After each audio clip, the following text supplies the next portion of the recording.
इस खबर के प्रायोजक हैं Purvanchal machinery agencies, Burma tower, Narauli, Tanishq showroom के नीचे, आजमगढ़। प्रोप्राइटर हैं अशोक वर्मा और मोबाइल नंबर है 941520। नमस्कार दोस्तों, मैं अशोक वर्मा। आप देख रहे हैं टीवी 20 न्यूज। बने रहिए हमारे साथ। आजमगढ़ जनपद के सर्किट हाउस में गुरुवार को भाजपा अल्पसंख्यक मोर्चा की बैठक आयोजित की गई। जिला के दौरे पर पहुंचे भारतीय जनता पार्टी की अल्पसंख्यक मोर्चा के राष्ट्रीय अध्यक्ष जमाल सिद्दीकी बैठक में शामिल होकर कार्यकर्ताओं से संवाद करते हुए जनपद को विकास की मुख्य धारा से जोड़कर लोगों तक सरकार का लाभ पहुंचाने और जनपद को समाजवादी पार्टी के अतिक्रमण से मुक्त कराने जैसे तमाम मुद्दों पर कार्यकर्ताओं को आवश्यक दिशा निर्देश दिया है। इसके बाद प्रेस प्रतिनिधियों से वार्ता करते हुए राष्ट्रीय अध्यक्ष ने कहा कि प्रधानमंत्री नरेंद्र मोदी के नेतृत्व में भारतीय जनता पार्टी की सरकार अल्पसंख्यकों के हित में ही नहीं बल्कि सभी जात धर्म के लोगों के हित में कार्य कर रही है। भाजपा सरकार में माओलिंचन, भ्रष्टाचार और परिवारवाद से मुक्त दिलाने का कार्य किया है। यदि बीजेपी को बदनाम करने के लिए किसी भी घटना को माओलिंचिंग करार दिया जाए तो ऐसे में सस्ती राजनीति से बचना चाहिए। दुकान बने मदरसों पर मुख्यमंत्री योगी आदित्यनाथ के प्रहार का स्वागत किया है। कहा कि विदेशों से पैसा लाकर इन मदरसों को बनवाकर शिक्षा के नाम पर बच्चों का शोषण किया जाता है। उन्होंने कहा कि देश के प्रधानमंत्री नरेंद्र मोदी सभी धर्मों के त्योहारों में अपना आदर आस्था पेश करते हुए शामिल होने का कार्य करते हैं। अजमेर शरीफ के उर्स में भी अब तक 11वीं बार अपनी अकीदत में फूल और चादर पेश कर चुके हैं। विष्णु गुप्ता के कोर्ट जाने पर कहा कि देश को बदनाम करने वालों का भाजपा से कोई रिश्ता नहीं है। भाजपा को सिर्फ सपा, बसपा और कांग्रेस बदनाम करने का मौका खोजकर सस्ती राजनीति करती है। जन्म से अपने स्थापना काल से सबका साथ सबका विकास पर काम कर रही है। मैं आपको 6 अप्रैल 1980 को लेकर जाना चाहूंगा।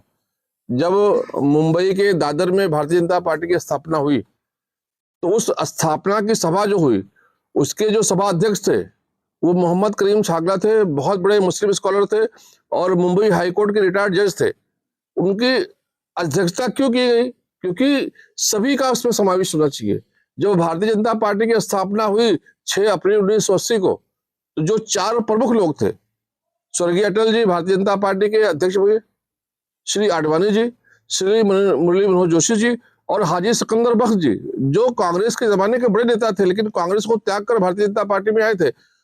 हाजी सिकंदर बख्श को भी महामंत्री बनाया गया। जो 3 महामंत्री थे, एक अध्यक्ष थे, उसमें हाजी सिकंदर बख्श यानी मुसलमानों की नुमाइंदगी कर रहे थे। लेकिन अफसोस इस बात का कि हमारा जो भाई वो भावनाओं में सोचता है, वो दिल से दोस्ती करता है, दिल से दुश्मनी करता है, दिमाग का इस्तेमाल नहीं करता है। जब हमने दिमाग का इस्तेमाल नहीं किया तो हमारे भावनाओं का इस्तेमाल करके हमें भारतीय जनता पार्टी से दूर रखा गया। वरना अगर देखें तो भारतीय जनता पार्टी में 25% की भागीदारी मुसलमानों की भी है सिकंदर बख्श के रूप में। जब हम अपनी भागीदारी छोड़ देंगे, जब हम शिक्षा से दूर हो जाएंगे, जब हम रोजगार से दूर हो जाएंगे और किसी के हाथों में हम खेले जाएंगे तो हमारा विनाश होगा ही। वो हमारे साथ हुआ है। लेकिन मुझे खुशी इस बात की, कागजों में तो ठीक है, आपके आंकड़े ठीक है, कागजों में तो आपने दुरुस्त कर लिया, लेकिन धरातल पर उसका कोई वो नहीं है। मामलेटिंग होती है। मुझे लगता है कि गांधी जी के सपनों को पूरा करने का काम असल मानों में भारतीय जनता पार्टी ने किया था। गांधी जी ने कहा था बीजेपी अपने संविधान से मुकर गई है, बदल गई है। नहीं, बीजेपी का संविधान जो पहले था वो आज भी है। बीजेपी की आस्था जो पहले थी वो आज भी है। बीजेपी का जो विकसित भारत, विकासशील भारत और मजबूत भारत का जो सपना था वो आज भी है। सबसे ज्यादा अगर गांधी जी के बातों को, उनकी विचारधारा को, गांधी जी को सम्मान देने का काम, गांधी जी के लोगों को सम्मान देने का काम अगर किसी ने किया है तो भारतीय जनता पार्टी ने किया है। और यही वजह है कि आज देश भर में जो भारतीय जनता पार्टी की सरकार में गरीबों का उत्थान हुआ है, जिस प्रकार से माननीय मोदी जी की सरकार गरीब कल्याण के लिए समर्पित है, वो चाहे किसान हो, चाहे नौजवान हो, चाहे बेरोजगार हो, चाहे महिला हो, चाहे बच्चे हो, स्वास्थ्य, शिक्षा, रोजगार के लिए जो काम करके गांधी जी के सपनों का भारत बनाने का काम भारतीय जनता पार्टी की सरकार ने किया है। आज तक किसी ने नहीं किया था। कांग्रेस ने तो गांधी जी के नाम को बेचा है दुनिया में और देश में। उसका इस्तेमाल करके पंचायत से लेकर पार्लियामेंट तक तो पहुंच गए। प्रधान से लेकर प्रधानमंत्री तो बन गए, लेकिन ना गांधी जी की चिंता की, ना गांधी जी के लोगों की चिंता की, ना देश की चिंता की। यही वजह है कि आज देश भर के लोग कांग्रेस को खत्म कर रहे हैं। आज यही वजह है कि सपा खत्म के कगार पर है, बसपा खत्म हो रही है। शिक्षा से ही सारी समस्याओं का अंत किया जा सकता है, खत्म किया जा सकता है। जबकि बीजेपी जब से आई है सत्ता में 2014 से लेकर अब तक, वो लगातार शिक्षा को महंगी करती जा रही है, जबकि तमाम जो विपक्षी दल हैं, तमाम जो समाज सेवी हैं, जो चिंतक हैं, शिक्षा को आसान बनाने का काम, शिक्षा को लोगों को पहुंचाने का काम अगर किसी ने किया तो प्रधानमंत्री श्री अटल बिहारी वाजपेयी जी ने अपने कार्यकाल में किया। सो सर्व शिक्षा अभियान चलाकर ऐतिहासिक काम उन्होंने किया। माननीय प्रधानमंत्री श्री नरेंद्र मोदी जी ने जो शिक्षा की नई नीति लाई है, जिसमें शिक्षा आसान बनाया गया है, लोग उसको आसानी से पढ़ सकते हैं, लोग आसानी से शिक्षा ले सकते हैं।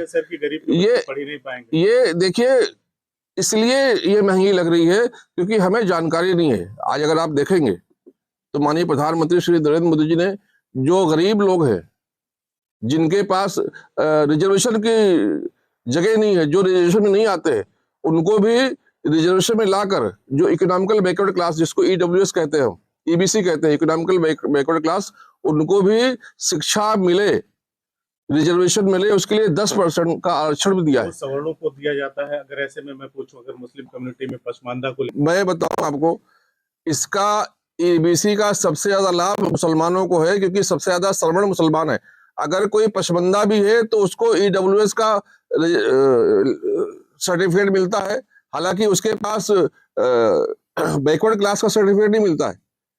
और जितने भी पसमानदा समाज के लोग हैं, उनको बैकवर्ड क्लास का आरक्षण मिले, उनको बैकवर्ड क्लास की सुविधा मिले, इसकी व्यवस्था सरकार ने की है। चाहे पसमानदा हो, चाहे बैकवर्ड हो, चाहे आदिवासी हो, चाहे अल्पसंख्यक हो, कोई छूट ना पाए सरकारी योजनाओं से, इसका व्यवस्था माननीय प्रधानमंत्री ने किया है। और सबको सरकारी योजनाओं के माध्यम से लाभ देकर शिक्षा देने का काम माननीय प्रधानमंत्री कर रहे हैं। हमें उन योजनाओं को नीचे तक पहुंचाना पड़ेगा, हमें उन योजनाओं से लोगों को जोड़ना पड़ेगा। लेकिन मुझे इस बात का अफसोस है कहीं ना कहीं, विशेष रूप से जब मैं आजमगढ़ में कल से प्रवास करके देख रहा हूँ, तो जो लोग यहाँ पर विधायक हैं, जो लोग यहाँ पर सांसद हैं, जो लोग यहाँ पर अपने आप को समाज सेवी कहते हैं, वो सरकारी योजनाओं को नीचे तक पहुंचाने का काम नहीं कर रहे। उनको लगता है कि अगर प्रधानमंत्री श्री नरेंद्र मोदी की योजना गरीब को मिल गई तो गरीब तो प्रधानमंत्री श्री नरेंद्र मोदी से जुड़ जाएगा, फिर सपा कहाँ रहेगी, सपा खत्म हो जाएगी। अपने लाभ के लिए, अपने लाभ के लिए लोग, विधायकों का आरोप है कि हमें जब भी इस तरह की मीटिंग्स होती हैं तो हमें आमंत्रित ही नहीं किया जाता, हमें बुलाया भी नहीं जाता। ये सांसद का भी आरोप है। अभी हालिया में यहाँ पे आजमगढ़ महोत्सव हुआ, जिसमें सांसद तक को इनविटेशन। अपने कमियों को छुपाने के लिए किसी पर आरोप लगाना, ये मुझे लगता है ठीक नहीं है।